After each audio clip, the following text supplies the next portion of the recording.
Sou Paulo Caroli e este é o podcast Mínimo Viável, onde compartilho conhecimento sobre as novas relações de trabalho e assim contribuo para a transformação de um mundo melhor.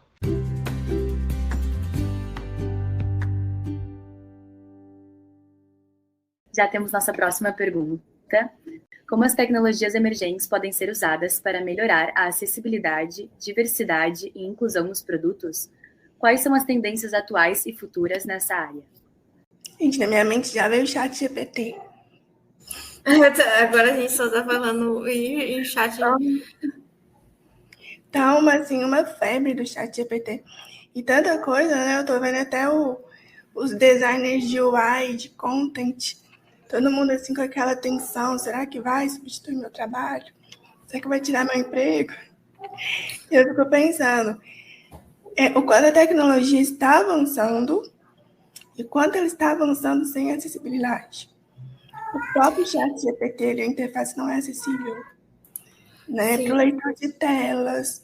Beli, você já entrou para saber se é acessível? Olha, como eu uso o Zoom, o chat GPT, eu consigo usar. Mas, por exemplo, a gente pensar agora nessas outras tecnologias, né? Como o próprio metaverso, né? Ele não é acessível. Exato. Ele não está sendo construído acessível.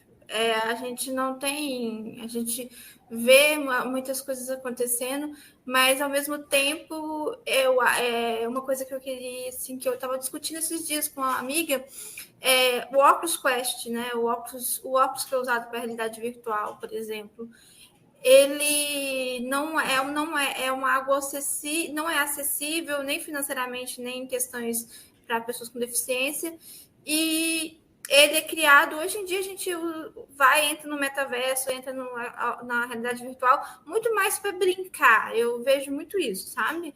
Mas tem pessoas utilizando a tecnologia do óculos para criar a realidade aumentada para pessoas com deficiência visual. Eu já testei um óculos que ele usa a mesma técnica do óculos de realidade virtual para ampliar a visão das pessoas que têm baixa visão, por exemplo. Então, assim, eu acredito que se a gente tem muita coisa que está chegando, automação, que pode sim ajudar pessoas com deficiência até mesmo no dia a dia dela, né? Deixar mais confortável. Eu creio que tem como, mas se não pensar em inclusão desde o início, como a gente sempre fala, né?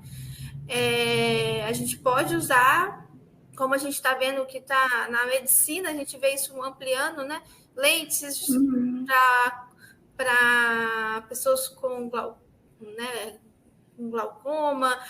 A gente está vendo isso na medicina avançar com muita velocidade. Já para a tecnologia, uso da tecnologia para produto, não estou vendo muito isso. Boa. E eu acho que o mais importante para a gente também poder pensar o porquê que isso não está chegando na tecnologia cadê as pessoas com deficiência para atuar e criar esses produtos, né? Eu hoje, atuando em RH, acho que é uma das minhas principais brigas quando eu falo sobre criação de produto. Sim, a gente precisa de um ambiente diverso, com certeza, mas quando a gente está falando de um produto, a gente precisa do lugar de fala da pessoa com deficiência. Talvez eu não tenha na minha equipe. E aí eu tenho que gerar uma ação, como eu quero buscar ter o meu ambiente diverso tendo uma pessoa com deficiência. Ok, mas eu não tenho o tempo até contratar.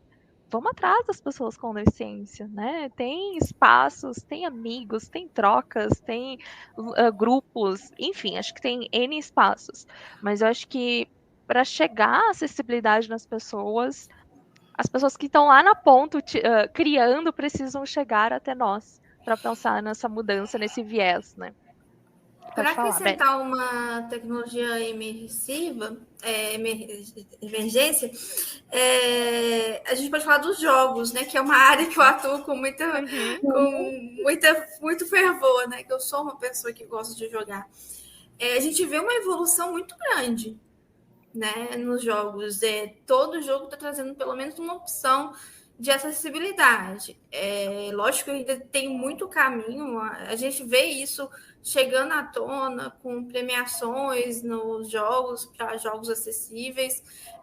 Eu acho que uma das áreas de tecnologia que está mostrando isso, que está dando banho em muita área, é os jogos. Gente, é uma área que eu acompanho muito de perto, e é uma área de entretenimento, é uma área de pura entretenimento. É lógico que se a gente for discutir sobre isso, o jogo não é só entretenimento, né? Saúde mental, etc., um monte de coisa. Socialização, etc.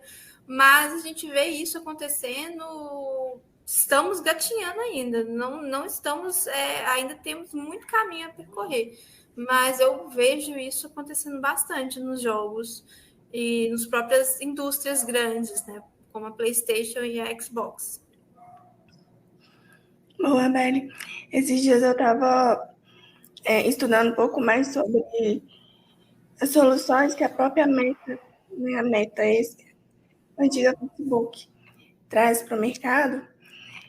E aí eu comecei a conversar com algumas pessoas que trabalham na Meta, que pensam em acessibilidade, né, principalmente designers, desenvolvedores, e todos eles, assim, questionavam muito sobre será que a acessibilidade ajuda a gente a acessibilidade para a interface, que hoje a gente tem muitas diretrizes oficiais, né, ali, uma visão projeto, para incluir a acessibilidade no projeto com facilidade, como a WCAG, por exemplo, que são as guidelines de conteúdo para a web, de acessibilidade para conteúdo da web, e são muito bem aplicáveis.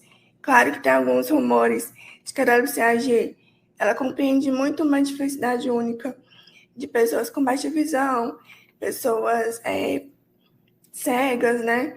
Esses são os tipos de usuários que ela atende melhor, que ela compreende melhor, e outros tipos de deficiência, por exemplo, Liliane utiliza um mouse com o queixo. Várias questões da WCAG não cobre. E eles começaram a questionar como que a gente olha para isso. Agora, na interface, não temos essa solução para agora e já estamos olhando para o futuro. Tipo, já estamos olhando para uma coisa tipo metaverso, sair da interface e trazer isso para o nosso mundo como uma realidade virtual. Então, assim, pensar essa questão da acessibilidade desde o início não só traz uma acessibilidade para as pessoas, mas traz um processo de produto melhorado, né? Onde a gente consegue trazer maior visibilidade para as necessidades dos próprios times, da própria equipe. Por exemplo, um designer precisa de uma documentação completa. Onde ele consegue? Isso existe? Será que eu vou ter aqui mesmo buscar outros meios? Eu vou ter que criar algo? Eu mesma já criei ferramentas para o meu trabalho, porque eu não consigo utilizar, não existe, então eu tenho que criar. Então é importante a gente também pensar nisso para facilitar o processo de produto, né? Facilitar o processo da criação, que ainda é muito defasado, a gente não tem a visibilidade e acessibilidade dentro da criação do produto. Isso atrapalha muito a equipe. Pessoas que não conhecem, por exemplo, do tema acessibilidade. Hoje eu sou especialista, estudei bastante. Eu hoje sou focada nisso, eu consigo ajudar o time. Mas e pessoas que não são focadas nesse tema, são focadas em outro tema, como que ela pega a acessibilidade de trabalho? Então, é muito necessário também dar visibilidade para que essas novas tecnologias, né, as tecnologias que estão surgindo, e que hoje surge uma coisinha na internet e já vira um boom, já vende para milhões de pessoas, e, tipo, sem acessibilidade, sem olhar para questões de diversidade, é um tema muito preocupante. Muito obrigada. Já temos nossa seguinte pergunta. Como melhorar meu skills de facilitação para ser mais inclusivo? Boa. Posso começar? Eu acho que tem alguns pontos, né? Eu estava lendo um livro que ele é sobre aquela TED Talk, sobre como a gente melhorar a nossa comunicação, e traz uma metáfora que a viagem, né, a palestra, como tu traz, é como se fosse uma viagem. Então, como tu constrói o teu storytelling, é como tu traz a pessoa para o teu dia a dia para ela tentar se colocar no lugar, para ela entender de fato e imaginar, né? E eu faço muito essa analogia também com a inclusão. Eu só consigo te mostrar que a inclusão é importante quando a pessoa entende o valor, né? Para que ela possa entrar nessa viagem junto comigo sobre essa jornada da inclusão. E para isso acontecer, existem algumas maneiras, né? Eu sempre brinco que uma delas é a pessoa ou adquirir uma deficiência, que aí ela vai passar por isso, ou ela talvez vai ter uma deficiência, não é nem deficiência, uma limitação temporária, sei lá, quebrei a perna, por exemplo, né?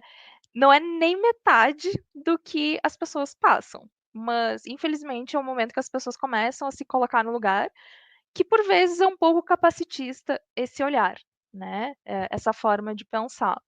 Mas é nesse momento que a pessoa começa a tocar e entender que, opa, o produto poderia ser acessível, né? Olha aí, ó, eu estou tentando utilizar o ônibus, estou com a perna quebrada e não posso subir. Como que ninguém pensou em adaptar essa escada, né?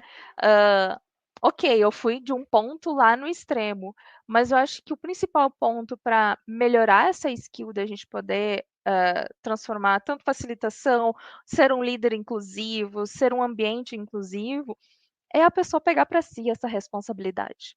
É pegar para si no sentido, eu quero estudar, eu quero me aproximar de pessoas que têm deficiência, eu quero ler sobre esse tema, quero assistir pessoas que falam muito sobre esse tema, e aí eu brinco, né?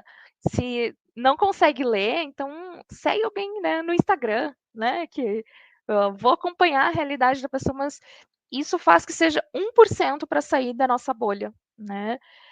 Eu tenho certeza que eu, a Belle e a esqueci, né, o nome, Lili, Jesus. Lili. Ai, gente, eu ia chamar de Paula, a pessoa que tá esquecida, desculpa. A Lili, eu tenho certeza que a gente é muito privilegiada dentro da nossa bolha de pessoa com deficiência, da nossa realidade, né. Tantas outras pessoas com deficiência que talvez não tiveram a oportunidade de nem chegar no espaço onde hoje a gente está. Então, hoje a gente abre portas para muitas pessoas, né, sendo dela de várias formas. Uma pessoa que hoje não tem uma deficiência, ela com certeza é uma pessoa privilegiada, né, de poder ser esse porta-voz, de provocar também. Então acho que, uma dessas dicas que eu trago, né, de como melhorar isso, é pegar para si essa responsabilidade, se provocar, estudar, compreender, se aproximar, contratar pessoas com deficiência na sua equipe, porque só vivendo, ou melhor, acompanhando, e que a gente consegue começar a entender que a inclusão, às vezes, ela é muito mais simples do que a gente imagina, né? Às vezes a gente cria todo um monstro na cabeça e que ele pode ser facilitado de uma outra forma. Então, acho que essa é a principal dica que eu dou.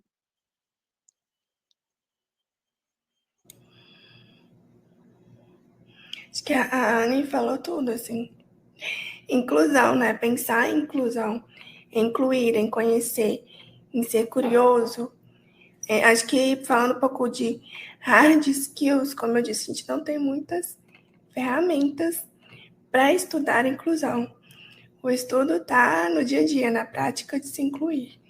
Então, assim, eu, por vezes, quando eu fui facilitar workshops de acessibilidade, eu pensava como que eu vou trazer acessibilidade, como que eu vou ensinar sobre acessibilidade, sem estar entregando uma ferramenta de colaboração inclusiva, sem estar acessível inclusiva, sem estar com uma posição de uma profissional, de uma pessoa que pensa em inclusão, né, falando de forma inclusiva, incluindo as pessoas e suas diferenças dentro da dinâmica, enfim. Pensar também sobre essas questões que são uma dificuldade para nós de produto que não temos, a acessibilidade nos produtos, é super importante para que a gente consiga mudar esse cenário, né, de acessibilidade nos produtos. Muito obrigada.